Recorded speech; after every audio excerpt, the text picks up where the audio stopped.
তিনি থেকে মহানবী সাল্লাল্লাহু আলাইহি ওয়াসাল্লামের 9টি অভ্যাসে রয়েছে 9টি উপকারিতা।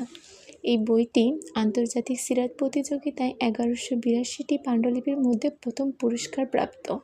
তো চলুন জেনে নিই রাসূল সাল্লাল্লাহু আলাইহি ওয়াসাল্লামের 9টি অভ্যাসে রয়েছে 9টি উপকারিতা।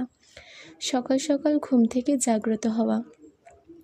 মহানবী মুহাম্মদ সাল্লাল্লাহু আলাইহি ওয়াসাল্লাম তাড়াতাড়ি ঘুম থেকে জাগতেন এবং দিনের কাজ শুরু করতেন।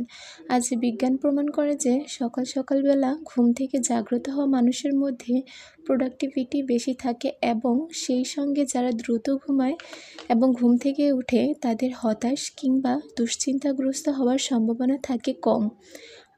2. স্বল্প আহার গ্রহণ। মহানবী মুহাম্মদ সাল্লাল্লাহু আলাইহি ওয়াসাল্লাম রোগ ও অসুস্থতা প্রতিরোধ করার জন্য কম খেতেন। বহু বছর পরে বিজ্ঞানী আজ প্রমাণ করে যে স্বল্প আহার গ্রহণ আমাদের মধ্যে অনেক রোগ প্রতিরোধ ক্ষমতা বৃদ্ধি করে। 3. ধীরে ধীরে খাদ্য গ্রহণ। খাওয়ার পরে মস্তিষ্ক সংকেত পাঠানোর জন্য অন্তত 30 মিনিট সময় লাগে, যা বলে যে আপনার পেট পরিপূর্ণ। তাই বিজ্ঞানও আজ আমাদের ধীরে ধীরে খাওয়ার পরামর্শ দিয়ে থাকে। 4. পরিবারের সঙ্গে খাবার খাওয়া। আমাদের মহানবী সাল্লাল্লাহু আলাইহি ওয়াসাল্লাম সবসময় পরিবারের সবাইকে একসঙ্গে খেতে উৎসাহিত করতেন। আজ বিজ্ঞান বলেছে যে পরিবারের সবাই একসঙ্গে খাবার খেলে মানুষের মস্তিষ্ক ও মানসিক চাপ অনেকাংশ কমে। 5. 3 শ্বাসে পানি পান। মহানবী সাল্লাল্লাহু আলাইহি ওয়াসাল্লাম 3 শ্বাসে পানি পান করতেন। এটা সুন্নাহ। আজ বিজ্ঞান দাবি করে যে একসঙ্গে পানি পান করা রক্তের ইলেকট্রোলাইটগুলোতে মাথা ব্যথা, মাথা ঘোরা ও ভারসাম্যহীনতা সৃষ্টি করতে পারে। 6. ডালিম খুব পছন্দ করতেন তিনি। নবী মুহাম্মদ সাল্লাল্লাহু আলাইহি ওয়াসাল্লাম ডালিম খুব পছন্দ করতেন এবং খুব মজার বিষয় হলো আজ বিজ্ঞান পৃথিবীর সবথেকে স্বাস্থ্যকর ফল হিসেবে ডালিমকে ঘোষণা করেছেন। 7. রোজা বা উপহাস।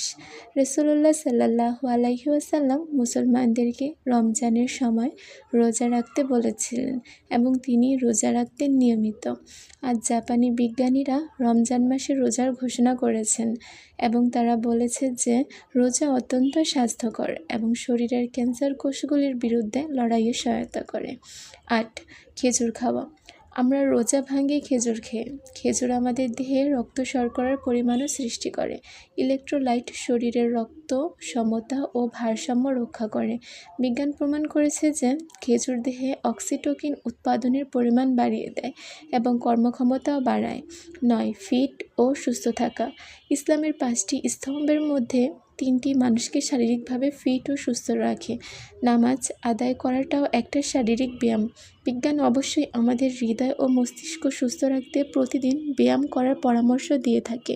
নিয়মিত 5 ওয়াক্ত নামাজ আদায় করাটাও একজন মানুষের শারীরিক ব্যায়াম ও প্রয়োজন পূরণ করতে পারে।